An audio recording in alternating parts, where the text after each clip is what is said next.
Okay, I think I'm gonna start also doing as a hobby is purchasing some of these non-name brand items and doing product evaluations.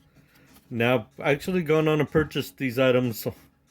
on a regular basis as a emergency backup data cable or charging cable for various electronics, from digital cameras to these roadkill electronics that I keep finding, to smartphones, pretty much anything that's a Type A to Type C connector. They're very affordable, and if you need to find one, go to your nearest bodega